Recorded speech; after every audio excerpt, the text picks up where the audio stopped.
Séparateurs, régulateurs de température, accessoires de tuyauterie, Spirax Sarco propose des outils qui permettent d'utiliser la vapeur comme produit énergétique. Pour être proche de Paris et assurer son développement, cette entreprise britannique est venue s'installer à Saint-Quentin-en-Yvelines en 1977. Aujourd'hui, les effets du Brexit sont anticipés. À la fois, sur le taux de change, qui effectivement peut jouer beaucoup de par nos achats qui sont quand même importants en Angleterre, et deux, sur les droits de douane et les droits tout simplement d'accès au marché européen. Aujourd'hui, les conséquences sont très limitées. Demain, nous verrons si effectivement il y en a des plus importantes. Des conséquences connues dans 2 ans après les négociations entre l'Union européenne et le Royaume-Uni.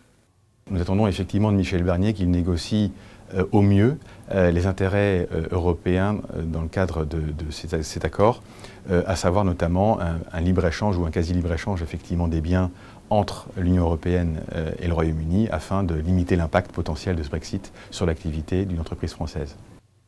À travers son implantation mondiale, les risques immédiats pour le groupe seraient limités. Je pense que l'influence de ce Brexit sur la vie de la société française, Spirax Sarco, aura peu d'influence. Du côté de l'atelier, plusieurs produits achetés dans les filiales installées dans tous les continents, notamment au Royaume-Uni. Avec la chute du cours de la livre depuis le vote du Brexit en juin 2016, la filiale française bénéficie d'une diminution des coûts.